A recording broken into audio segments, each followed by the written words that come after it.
You can neither do housework properly, nor take care of the children. You're useless. Oliver had finally shown up at the hospital, 3 weeks after my traffic accident, spouting these harsh words without showing any concern for me as I lay there in the hospital bed. At first, I had hoped Oliver came to visit me out of concern, but he proved to be a letdown. I sighed deeply. To be honest, I had already been thinking about getting a divorce. I didn't expect Oliver to bring it up now, but I guess I should be thankful. It saved us both some trouble. Fine, I agreed quickly, which surprised Oliver. Little did he know, I was already one step ahead. I wanted to tell him that I knew what he was planning, and I was silently laughing at him in my head. My name is Emily. I'm a 40-year-old housewife living with my husband, Oliver, and our 7-year-old daughter, Lila. Oliver and I met during a group blind date and got married when I was 30. He was easy to talk to, and eventually, I fell for him, and we started dating. Oliver was charming and the most handsome man at the table when we first met. When he expressed his interest in me, I felt flattered and proud. Oliver was incredibly romantic in our early days. He would surprise me with dessert plates and bouquets at fancy restaurants for my birthdays, take me on trips for our anniversaries, and write heartfelt letters at just the right moments. I felt so lucky to have him and eagerly accepted his marriage proposal, imagining a life full of surprises and excitement.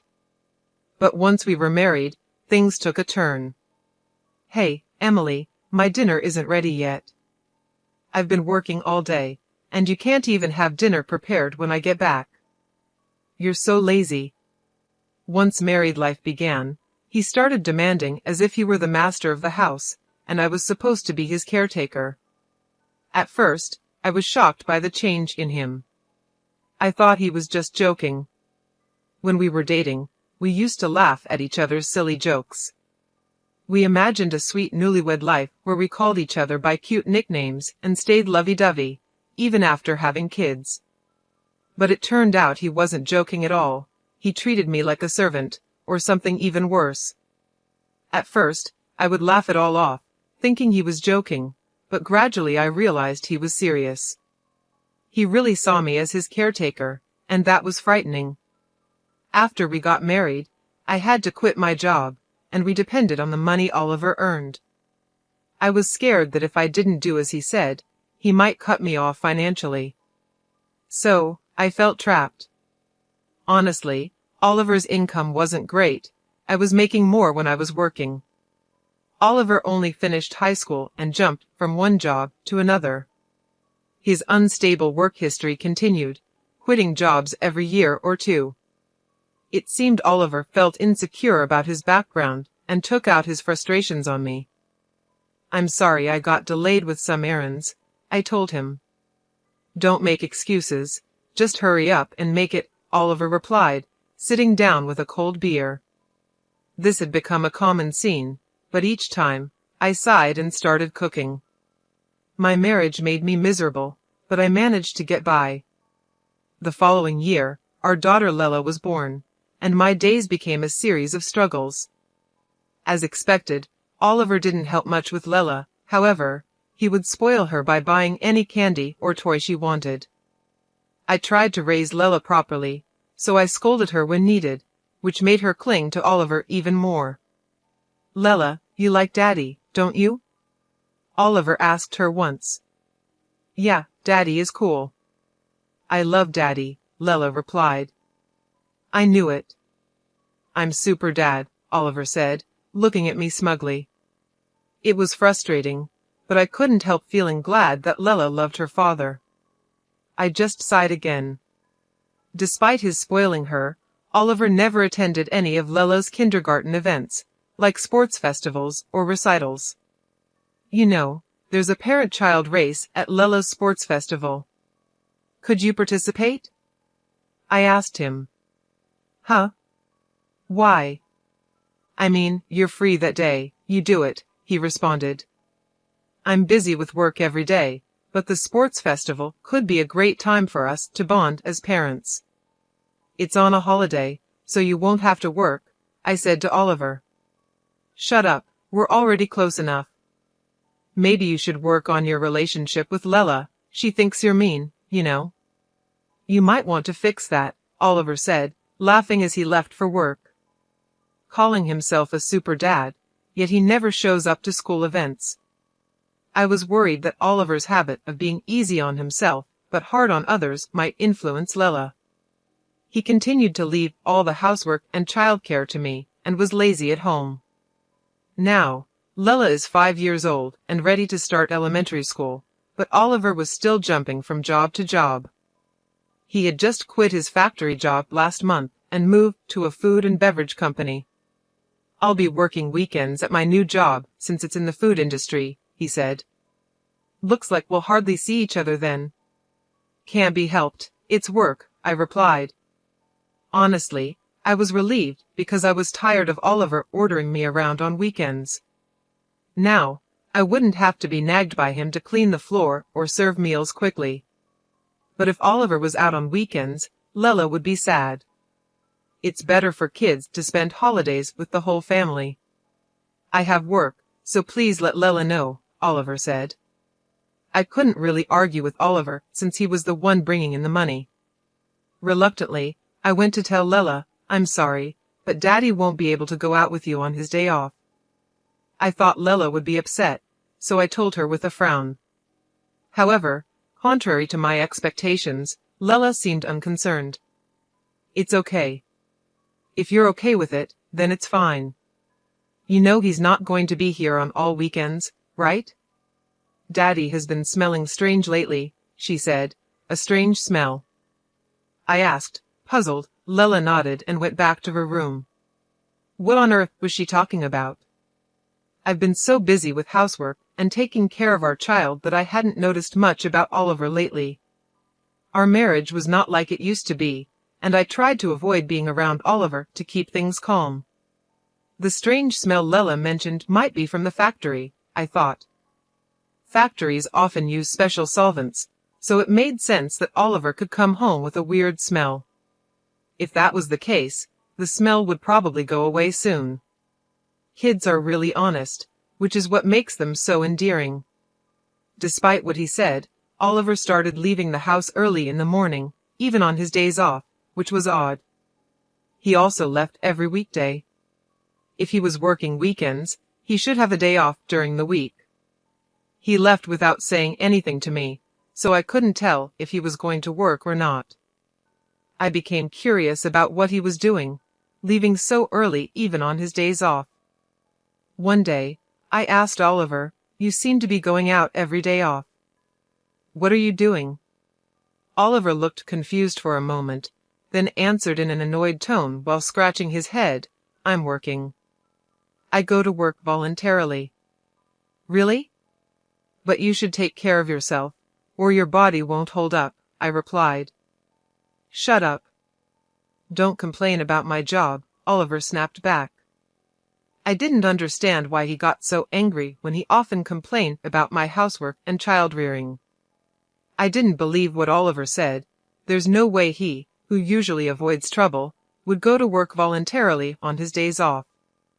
I knew this from watching him closely over the years.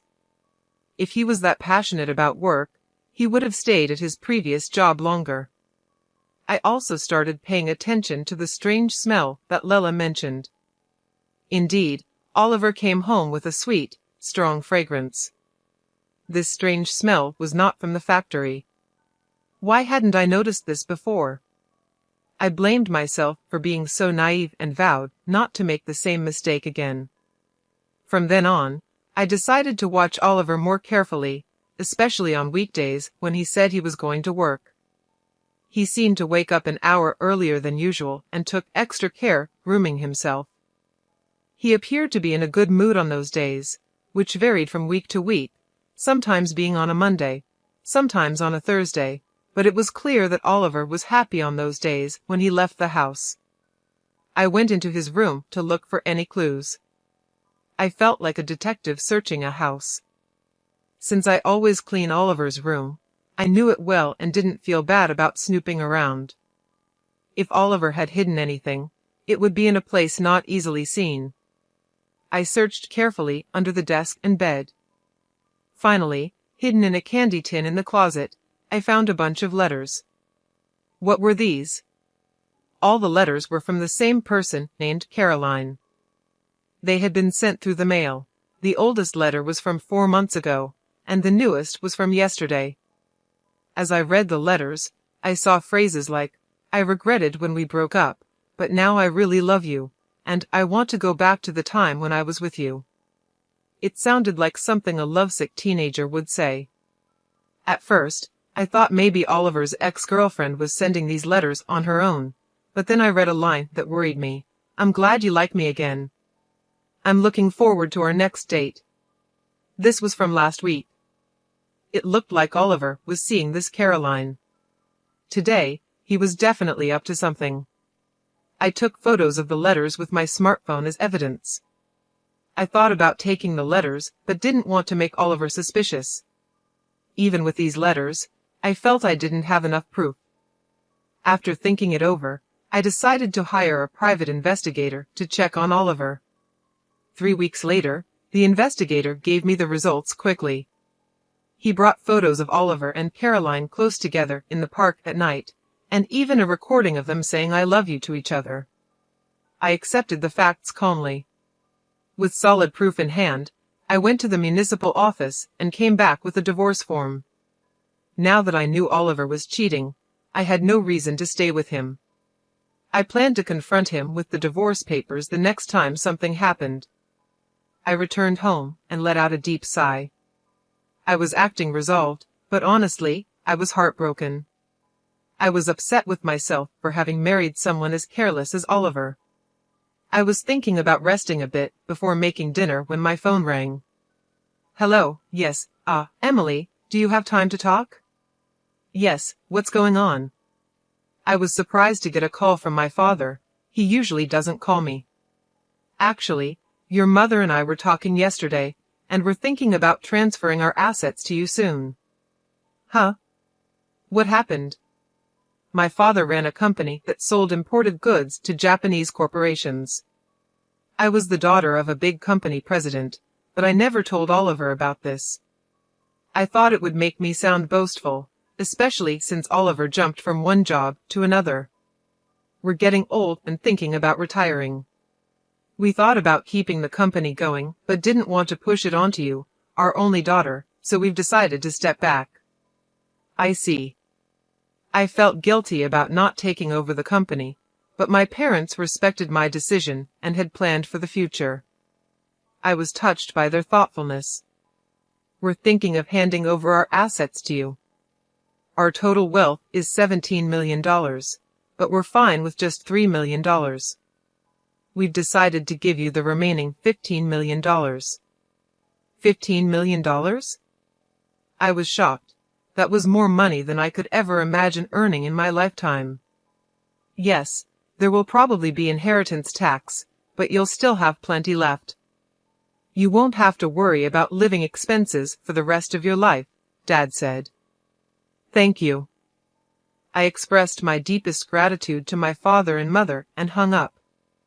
Soon, $17 million would be coming my way. With that money, I wouldn't have any worries, even if I divorced Oliver. No offense to him, but he probably couldn't earn that much. I felt relieved and was in a daze for a while. I glanced at the clock. It was 6 p.m. I realized I needed to make dinner and checked the fridge, but there were no groceries left. I got ready to go shopping at the supermarket. My heart was light, but I also felt a sense of urgency that Oliver might come home soon. As I was hurrying across the last crosswalk to the supermarket, the light turned green. "Watch out," someone yelled, but it was too late. My body was already in the air, and then I hit the ground hard. A sharp pain shot through my head, and without understanding what had happened, I lost consciousness. When I woke up, I was lying on a hospital bed. The first thing I saw when I opened my eyes were my parents and Lela. "Emily, thank goodness," Mom said. Lela was crying next to me. I gently stroked her head. You were hit by a car and broke both legs.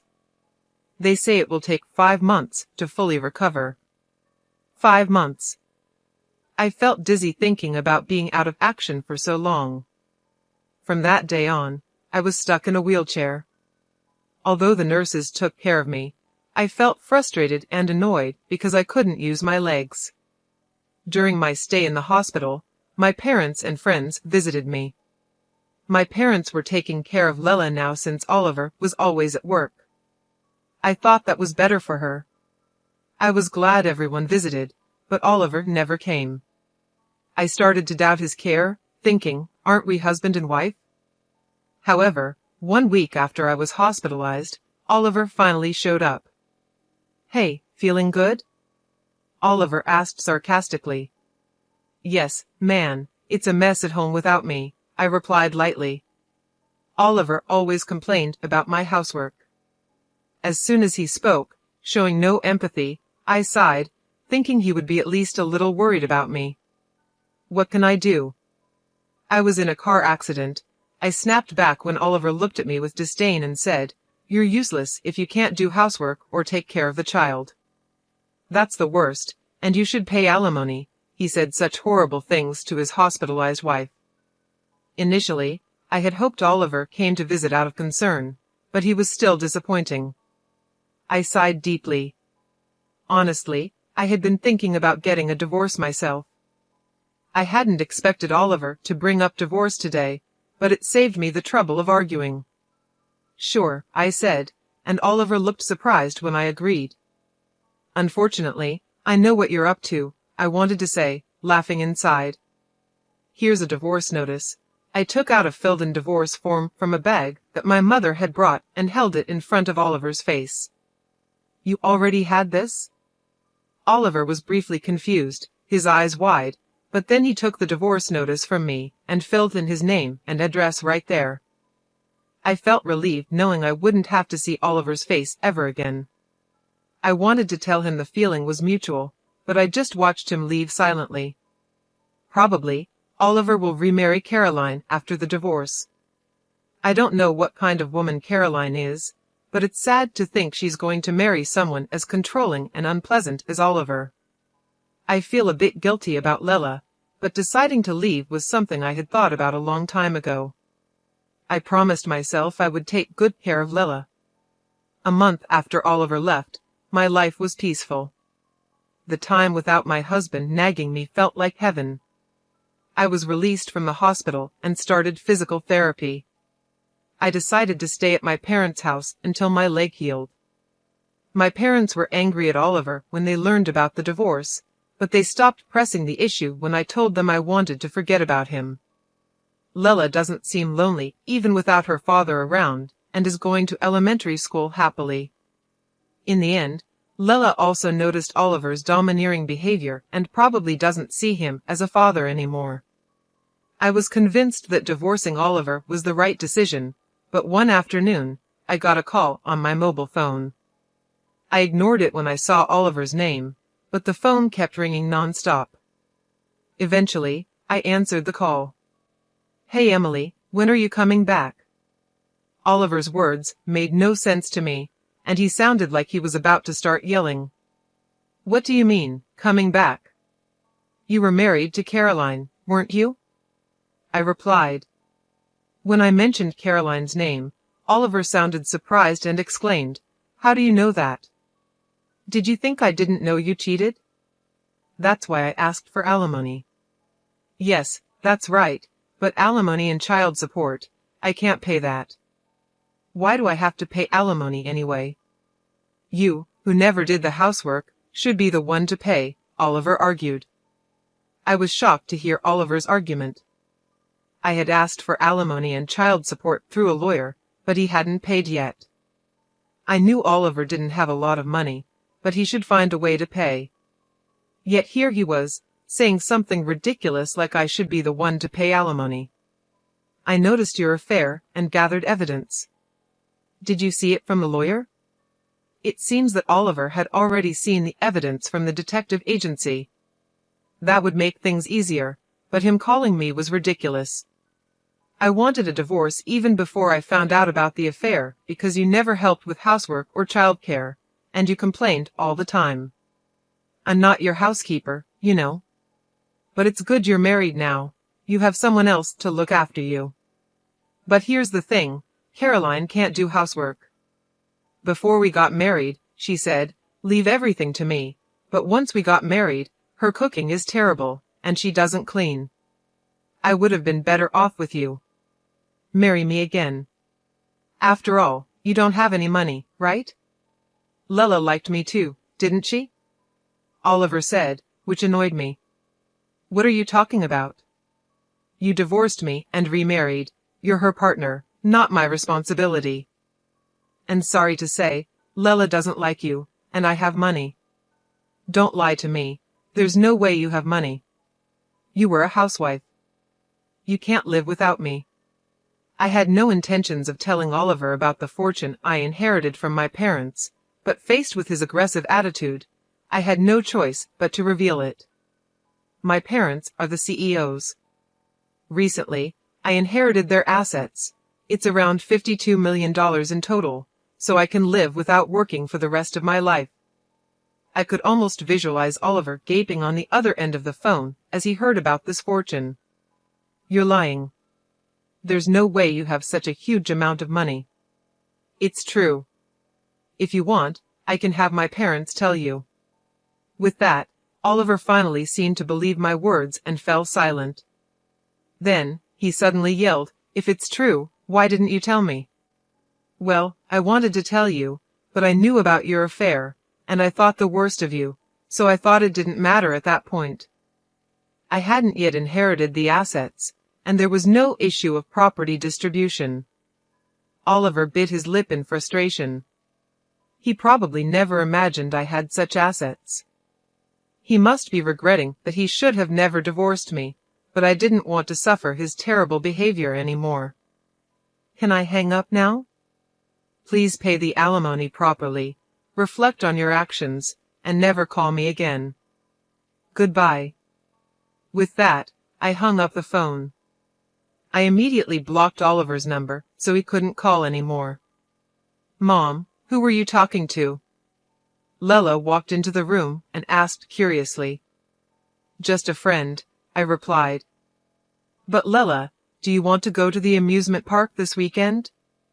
Yes, Lella smiled happily. Seeing her smile reminded me that her happiness was all that mattered to me. A few days later, I heard that Oliver had broken up with his new wife, Caroline. They argued because she wouldn't do housework, and Caroline ended up leaving him. Oliver, having been divorced twice in a short time, would probably find it hard to get married again. I hoped he would stay single for a while to prevent more people from getting hurt. After the divorce, Oliver lost his motivation and quit his job at the restaurant. He would probably find another job, but it might take him some time to get his life back on track. I felt a bit sorry for him, but his problems were his own doing. I blocked his calls so he couldn't ask me for money, and I avoided places where we used to go together. In my life, Oliver had virtually disappeared. Eventually, Oliver paid the alimony but ended up in debt. I don't know how he'll manage, but I hope he learns from his mistakes. I'm still living comfortably at my parents' house. They told us we could stay as long as we like. After my legs fully healed, I started part-time work at a local flower shop. Even though I don't need to work, I find it better to be active and leave the house. I work hard on weekdays and spend weekends having fun with Lella and my parents. I feel more joy in life than before and want to keep living happily with the people I love.